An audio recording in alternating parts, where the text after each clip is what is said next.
नमस्कार प्रेक्षकांनो, मालिकेच्या आजच्या भागामध्ये आपल्याला पाहायला मिळणार आहे की ईश्वरी ही पार्टीसाठी आता घरी आलेली असते। सगळेजण आता तिथं खुश होतात, पण वल्लरी मात्र ती एकही संधी सोडत नाही ईश्वरीला वाईट बोलण्याची। कारण काहीही झालं तरी ईश्वरीच्या बाबतीत तिला खूपच राग येत असतो आणि ते सगळं ती बोलत असते। त्यासोबतच इकडे आपल्याला पाहायला मिळतं की जेव्हा या सर्व गोष्टी घडत असतात तेव्हा मात्र ईश्वरी वल्लरीला लायकी दाखवणार आहे। कारण तिनं तिथं बोलणार आहे की आम्ही दुसऱ्याच्या उपकारांवर जगत नाही किंवा दुसऱ्याच्या पुण्याईवर जगत नाही। हे जेव्हा ती बोलते तेव्हा मात्र इथे वाट लागलेली आहे ती म्हणजेच या वल्लरीची। हे सगळं आपल्याला या व्हिडिओमध्ये पाहायला मिळणार आहे, त्यासाठी हा व्हिडिओ शेवटपर्यंत पहा। तर ईश्वरी आता पार्टीला निघणार असते आणि त्यासोबतच जेव्हा ईश्वरी निघत असते तेव्हा मात्र तिला आज्जयोत्या म्हणत असते की नाही, आता तू गेलीस ना, तू 10 वाजेपर्यंत यायचं आहे।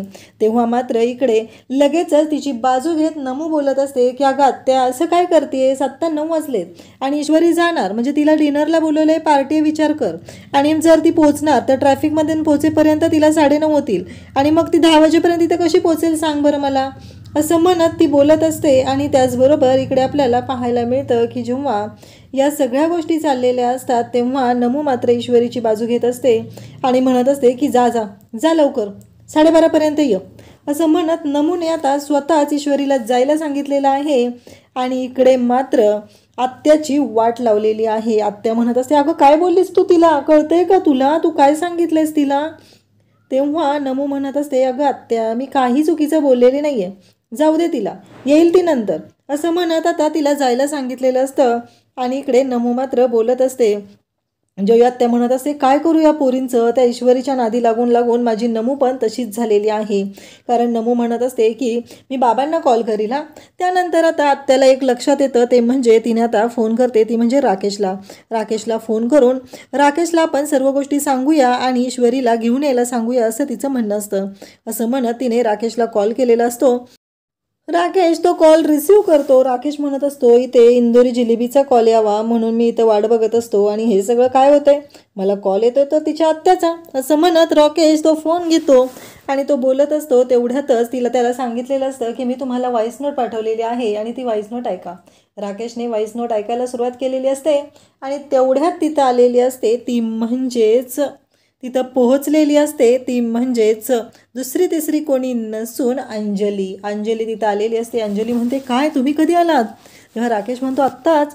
तेव्हा अंजली म्हणते अरे तुम्ही आलात आणि इथं गेस्ट रूममध्ये काय करताय? तेव्हा राकेश म्हणत असतो की अगं इम्पॉर्टंट कॉल आलेला ना, आणि मग तसंच बोलत बोलत गेस्ट रूममध्ये आलो आणि तो फोन तसाच चालू आहे हे तो सांगत असतो। आणि त्यासोबतच त्याचं बोलणं चालू असतं, त्याचं म्हणणं असतं की मी तुझ्यासाठी काय आणलं आहे माहिती आहे का, आणि मला तुला सरप्राईज द्यायचं होतं ना, म्हणूनच हे केलेलं आहे, हे सगळं चाललेलं असतं। आणि मग जे सरप्राईज असतं ते सरप्राईज आता त्याने आणलेलं असतं ते म्हणजेच मोगऱ्यांचा गजरा। तेव्हा अंजली म्हणते कसलं भारी ना, खरंच राजेश तुम्ही माझ्यावरती जे प्रेम करता ना खरंच ते खूप आहे। तेव्हा इकडे राकेश म्हणत असतो खरं तर ना तुला एखादा डायमंड नेकलेस वगैरे दिला पाहिजे, ते तू डिझर्व करतेस, पण माझी बघितलंस ना मी असं गरिबांसाठी काम करतो, माझी वकिली जास्त चालत नाही, तुला माहिती आहे ना। तेव्हा अंजली म्हणत असते अहो काय गरज आहे, तुमचं प्रेम आहे माझ्यावरती, तुम्ही माझ्यासाठी एवढं सगळं करताय आणि तरीही तुम्हाला मी असं म्हणू, मला ना पटत नाही आहे ही गोष्ट। कारण काही झालं तरी तुम्ही माझ्यासाठी जे करताय ना ते लाख मोलाचं आहे, असं ती बोलत असते। आणि त्यासोबतच आता तिथून ती गजरा राकेशला तिच्या केसांमध्ये माळायला सांगते। राकेश मग तिच्या केसांमध्ये तो गजरा माळतो आणि त्यानंतर आता ती गेलेली असते। त्याचबरोबर इकडे आपल्याला पाहायला मिळतं की वल्लरी त्याचबरोबर सगळेजण वाट बघत बसलेले असतात। वल्लरी म्हणत असते लायकी आहे का ज्या व्यक्तीला आपण इथे प्रमुख गेस्ट म्हणून बोलवलंय त्यांची? नाही, त्यांची लायकी ती नाही आहे हे मला तर माहितीच आहे, परंतु मला हे पटतच नाही आहे की नको त्या व्यक्तींना आपण डोक्यावर का चढवून ठेवतोय, असं तिचं म्हणणं असतं। तिला ही गोष्ट पटत नसते की आपण तिला एवढं महत्त्व का देतोय, हे सगळं तिचं चाललेलं असतं। त्यासोबतच इकडे तिला ही गोष्ट तिला राग येत असतो। तिचं असं म्हणणं असतं की काय गरज आहे त्या ईश्वरीला एवढं महत्त्व द्यायची, त्या ईश्वरीशी एवढं चांगलं वागण्याची, आणि सगळेजण वाट बघत असतात। तेव्हा अर्णव म्हणत असतो कोण येणार आहे तुमचे गेस्ट, अजून नाहीत का आले ते? आणि तेवढ्यातच दारात ईश्वरी आलेली असते आणि अंजली म्हणत असते ते बघ आमचे गेस्ट आलेले आहेत। आणि आज ते प्रमुख अट्रॅक्शन असणार आहे तिथे या कार्यक्रमासाठी, कारण त्यांच्यामुळंच तुला डील मिळालेला आहे ना. आणि तेव्हा इकडे वल्लरी मात्र पाहत असते आणि तिला खूप राग आलेला असतो, तिची खूप चिडचिड होत असते. त्यासोबतच इकडे आपल्याला पाहायला मिळतं की जेव्हा हे सगळं चालू असतं तेव्हा मात्र अर्णव म्हणत असतो की हे सगळं काय घडतंय, आणि अर्णवला या सर्व गोष्टींचा राग आलेला असतो. आणि त्यासोबतच अर्णव मात्र हे सगळं पाहत असतो. अर्णवला ही गोष्ट आवडलेली नसते की काहीही झालं तरीही जे सगळं घडत आहे ते खूपच विचित्र पद्धतीनं घडत आहे. त्याला ह्या गोष्टीचा राग आलेला असतो. आणि मग अंजली लगेचच आल्या आल्या वल्लरीला जवळ घेते आणि वल्लरीला मिठी मारते. त्याचबरोबर इकडे आपल्याला पाहायला मिळतं की तिथं जेव्हा सगळेजण असतात आणि तेव्हा मात्र आजी, त्याचबरोबर आजींना लगेचच इकडे ईश्वरी वाकून नमस्कार करते. आणि अंजली त्याचबरोबर ईश्वरी या दोघींचं जे बॉन्डिंग आहे ना ते खरंच खूपच जबरदस्त असं आहे. आणि ईश्वरी खूपच छान पद्धतीनं सर्व गोष्टी मॅनेज करत असते, सगळं छान हँडल करत असते. अर्णव मात्र पाहतच राहतो, कारण अर्णवला या सर्व गोष्टी माहिती असतात. ईश्वरी खरं तर तशी खूप छान आहे. ईश्वरीचे जे शब्द आहेत, ईश्वरी जे बोलत असते ते मात्र खूप भारी असतं हे अर्णवलाही माहिती आहे, कारण तिचं बोलणं जे आहे ते लाघवी आहे. पैशाचा जराही तिला हव्यास नाही, तेवढीच ती घमेंडीसुद्धा नाही, ही गोष्ट ही अर्णवला चांगलीच माहिती आहे. आणि अर्णवला इकडे अंजली सांगत असते की हीच आजची आपली प्रमुख अतिथी आहे, हिलाच आम्ही गेस्ट म्हणून बोलवलेलं आहे. तेव्हा मात्र अर्णव म्हणत असतो असं आहे का. आणि मग ईश्वरीला सगळेजण म्हणत असतात की आज केक तुलाच कट करायचा आहे. तेव्हा ईश्वरी म्हणते की माझा कुठं बड्डे आहे केक कट करायला. तेव्हा मात्र सगळेजण तिच्याकडे पाहत असतात. तेव्हा ईश्वरीकडे पाहून लगेचच अर्णव बोलतो, बघितलं ना लेवलीची. कारण ईश्वरीला एवढंच माहिती आहे गरीब घरामध्ये फक्त बड्डे वाजतो तेव्हाच कुठंतरी केक कट केला जातो ना, त्यामुळं बिचारा ईश्वरीला असंच वाटत असतं. आणि मग ईश्वरी जेव्हा हे सगळं बोलत असते तेव्हा मात्र इकडे अर्णवलाही तेवढाच धक्का बसलेला असतो. आणि ईश्वरी म्हणत असते की हो बरोबर आहे, पण माझा कुठं बड्डे आहे ना, म्हणून मी म्हटलेलं होतं, असं ईश्वरीचं म्हणणं चालू असतं. त्यासोबतच इकडे आपल्याला पाहायला मिळतं की अर्णव जेव्हा हे सगळं पाहत असतो तेव्हा त्याचं असं म्हणणं असतं की ही जी मुलगी आहे ना ती विचित्र पद्धतीनं वागत असते, असं अर्णवला वाटत असतं. आणि अंजलीला मात्र तिचं कौतुक वाटत असतं, आजींना त्याचबरोबर अंजलीला ईश्वरीचं जाम कौतुक असतं. ईश्वरी किती छान आहे ना हे त्यांना चांगलंच माहिती असतं. त्यासोबतच आता सगळेजण तिथं असतात. आजी म्हणतात की अगं जावई बापू आलेत ना.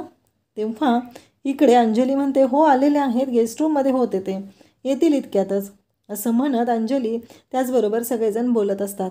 आणि मग ईश्वरीला आता केक कट करायला सांगितला जातो. ईश्वरी केक कट करते, सगळेजण पाहत असतात. त्याचबरोबर अर्णवला काही केक आवडत नाही हे मात्र सगळ्यांना चांगलंच माहिती झालेलं असतं. आणि त्यासोबतच इकडे पाहायला मिळतं की ईश्वरी मात्र आता अर्णवला केक भरवणार असते. हे सगळं ईश्वरीने ठरवलेलं असतं, कारण हा जो अर्णव आहे तो कसा आहे हे ईश्वरीला चांगलंच माहिती आहे. ईश्वरीकडे सर्वजण पाहत आहेत आणि वल्लरी मात्र खूपच मूर्खासारखी वागत असते. वल्लरीला या गोष्टींचा खूप राग येत असतो, तिला अजिबात आवडत नसतं ईश्वरीचं वागणं किंवा ईश्वरीचं बोलणं, या सगळ्याचा वल्लरीला मात्र त्रासच होत असतो. त्यासोबतच आपल्याला पाहायला मिळतं की वल्लरी पाहत असते, केक कट करायचं चालू असतं, केक कट झालेला असतो. आणि त्यानंतर अंजली मात्र जाम खुश होत असते. अंजलीचं असं म्हणणं असतं की काहीही झालं तरीही महत्त्वाची गोष्ट जी आहे ती म्हणजेच की आपला जो अर्णव आहे तो खुश राहायला पाहिजे. मग इकडे अंजली इकडे बोलवते ती म्हणजे राकेशला फोन करते आणि राकेश येतच आहे असं सांगतो. मी कामात होतो, त्याची खूप महत्त्वाची कामं असतात, आपल्याला तर सर्वांना माहितीच आहे राकेश किती कामाचा आहे, कुठल्या मुलींना कधी पटवायचं, कोणाशी कधी फ्लर्ट करायचं, हीच तर कामं तो करत असतो, त्याला दुसरी कुठं कामं काय करता येतात ना. आणि तेच तो करत असतो आणि आव मात्र असा आणत असतो की ज्याचा कोणी विचारही करू शकत नाही आहे, कारण त्याचं जे वागणं, त्याचं जे बोलणं ते इतकं भारी असतं ना की त्याचा सगळ्यांनी अगदी मनापासूनच विचार केला पाहिजे असं असतं. त्याला असं वाटत असतं की आपण जे करतोय इकडे अंजलीला फसवायचं, ईश्वरीला फसवायचं, अजून 4 पोरी गोळा केलेल्या असतात त्यांना फसवायचं, हे सगळं त्याचं काम चाललेलं असतं. आणि त्यासोबतच आपल्याला पाहायला मिळतं की आता राकेश आलेला असतो आणि पाहतो तर काय गेस्ट म्हणून तिथं आलेली असते ती म्हणजे ईश्वरी. खरं तर राकेशने त्याला पाठवलेली जी व्हॉइस नोट असते ती व्हॉइस नोट त्याने पाहिलेलीच नसते, कारण त्या व्हॉइस नोट जर त्याने पाहिली असती तर मात्र त्याच्या लक्षात आलं असतं की काय झालेलं आहे. परंतु घडलेलं मात्र वेगळं असतं की ती व्हॉइस नोट जी आहे ती त्याने पाहिलेली नसल्यामुळं त्याची मात्र आता वाटच लागलेली असते आणि त्याला माहीतच नसतं की आता काय होणार आहे.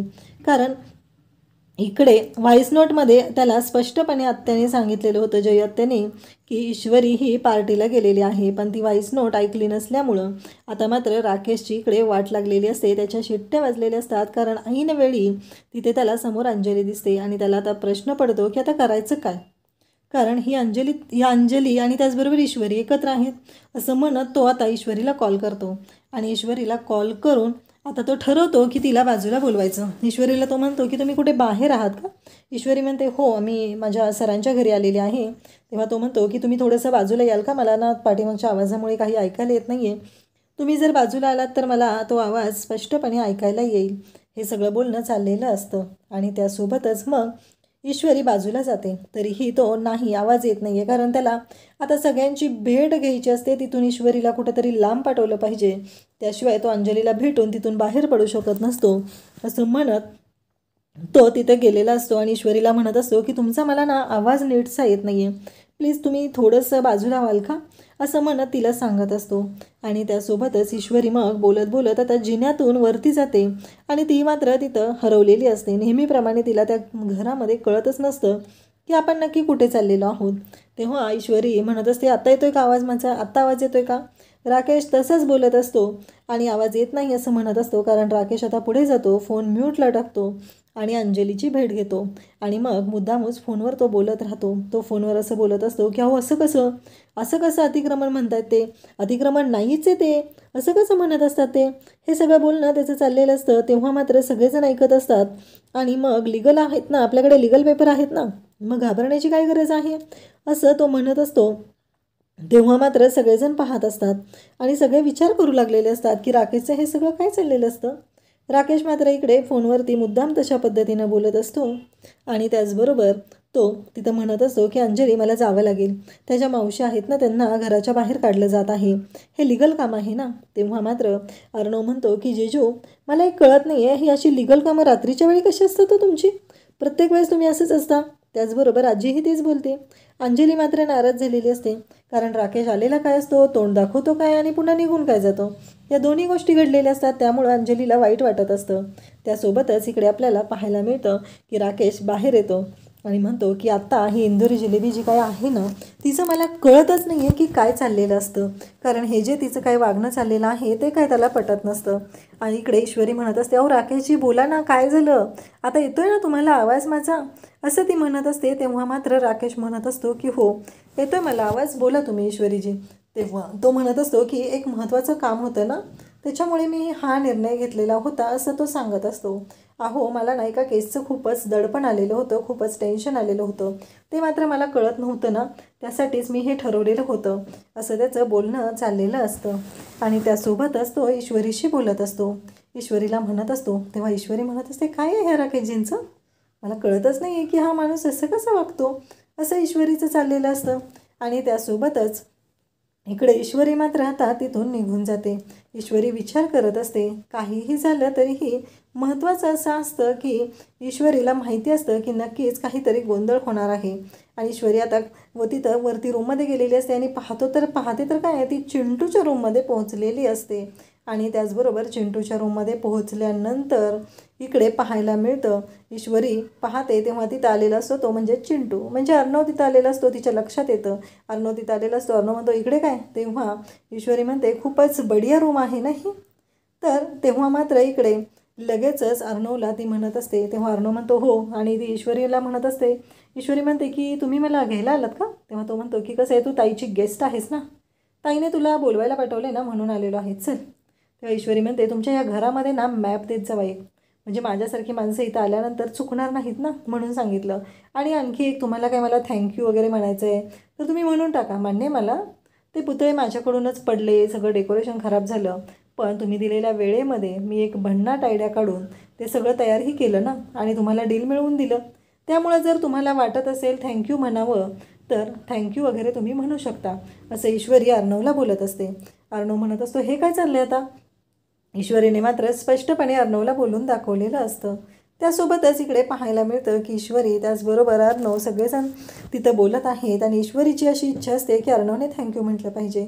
खरं तर अर्णव ही त्याच गोष्टीचा विचार करत आहे आणि त्याचबरोबर अर्णव या गोष्टींचाही आणखी विचार करत आहे, त्या म्हणजे ही बोलते तेही तेवढंच खरं आहे ना, म्हणजे तिला खरं तर थँक्यू म्हटलं पाहिजे ना, असं त्याच्या डोक्यात चालू झालेलं असतं. आता अर्णव मात्र इकडे विचार करू लागलेला आहे, ईश्वरीला आपण थँक्यू म्हणायचं का. त्याचबरोबर सगळे आता खाली वाट बघत बसलेले आहेत आणि मग ईश्वरी त्याचबरोबर अर्णव सगळेजण आता खाली येतात आणि पाहतात तर काय, हे सगळेजण आलेले असतात आणि मग आता ईश्वरीच्या हस्ते केक कट करायचा असतो आणि केक कट करायची तयारी सुरू झालेली असते.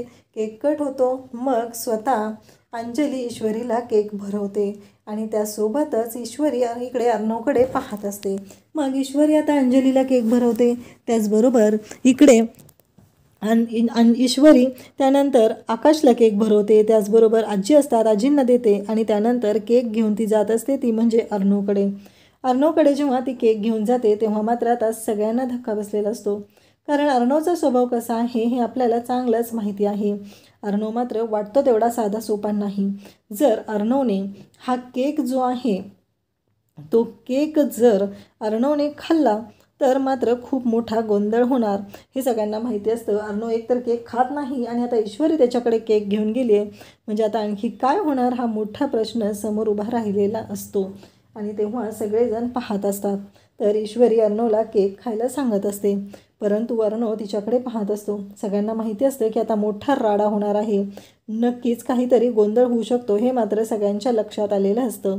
सगळेजण पाहत असतात आणि त्यासोबतच इकडे सगळ्यांना मोठा धक्काही बसलेला असतो आणि त्यानंतर आपल्याला पाहायला मिळतं की ईश्वरी तसाच केक धरून अर्णवच्या पुढे उभी असते. अर्णवला ती म्हणत असते की तुमच्यासाठी हा केकचा पीस आहे, पण इथे असलेल्या सर्वांचा हा आनंद आहे असं समजून हा केक खा, असं म्हणत ती अर्णवला केक देत असते. परंतु अर्णव मात्र त्या केककडे पाहत असतो.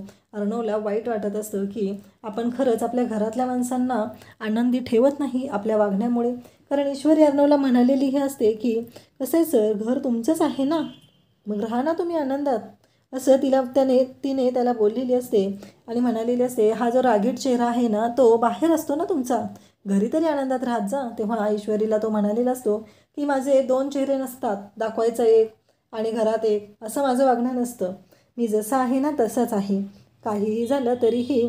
त्याचबरोबर इकडे तो म्हणत असतो की ह्या सर्व गोष्टी ज्या आहेत त्या मी मनापासूनच करत असतो, या कुठल्याच गोष्टीची कोणताही संबंध नाही, असं तो बोलत असतो. ईश्वरीने आता अर्णवच्या समोर केक धरलेला असतो, परंतु अर्णव मात्र त्या केककडे पाहत असतो. आणि त्याचबरोबर इकडे आपल्याला पाहायला मिळतं की जेव्हा हे सगळं घडत असतं तेव्हा मात्र सगळेजण घरातले आता पाहत असतात आणि त्याचबरोबर सगळेजण तिथे म्हणत असतात की हे काय होणार आहे. अर्णवने तर सगळ्यांच्या समोर ईश्वरीचा हात पकडलेला आहे आणि त्याचबरोबर त्याने तिला सांगितलेलं आहे की हा केक, आता केकचं नक्की काय होणार, कारण ईश्वरीकडे त्याच्याकडे पाहतच असते. आजींनाही टेन्शन आलेलं असतं की आता नक्की काय होणार आहे. अर्णवने तर हात पकडलेला आहे, सगळ्यांना मोठा धक्का बसलेला असतो आणि सगळेजण पाहतच असतात. परंतु घडतं मात्र भारी की सगळ्यांसाठी हा आनंदाचा धक्का असतो आणि मग अर्णवने तो केक खायला सुरुवात केलेली असते. परंतु इथे मात्र खूप मोठ्या गोष्टी घडत आहेत, त्या म्हणजे वल्लरीच्या अंगात जरा जास्तच मस्ती आहे, कारण तिला नेहमी असं वाटत असतं की ही जी मुलगी आहे ती भिकारी आहे, ही जी मुलगी आहे ती चांगली नाही आहे, हे मात्र तिच्या डोक्यात नेहमीच चालू असतं.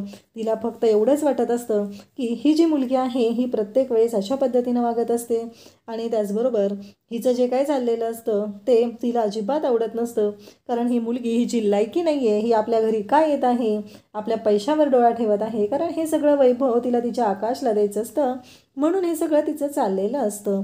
आणि त्याचबरोबर आता ईश्वरीचा हात तर अर्णवने पकडलेला आहे, सगळ्यांचा आनंद आहे असं म्हणत ईश्वरी अर्णवला केक खाऊ घालत आहे, परंतु अर्णव मात्र तिथे ईश्वरीकडे पाहत असतो. आता वल्लरी जी आहे ती ईश्वरीला उद्याच्या भागात म्हणणार आहे की या पैशांवर तुझा डोळा आहे, श्रीमंत लोक दिसली की तुला मात्र हे सगळं आपलंसं करावं वाटतं, म्हणून तू इथे येत असते, असं वल्लरी तिला बोलत असते. तेव्हा मात्र ईश्वरी म्हणत असते की तुम्ही ना कसं आहे माहिती आहे का, तुमचं लोकांच्या पुण्याईवर जगणाऱ्या लोकांसारखी मी नाही आहे, मी मात्र स्वतः कष्ट करून आम्ही स्वतःच्या कष्टाने कमवलेलंच घेतो आणि स्वतःच्या कष्टावरच विश्वास ठेवतो असं ती म्हणत असते. आणि त्या क्षणी वल्लरीने ईश्वरीवरती हात उचललेला आहे. त्याचबरोबर आजी, अर्णव सगळेजण तिथं आहेत. आता अर्णव वल्लरीची कशी वाट लावणार हे आपल्याला पाहायला मिळणार आहे. अशाच अपडेटसाठी चॅनलला सबस्क्राईब करा. थँक्यू.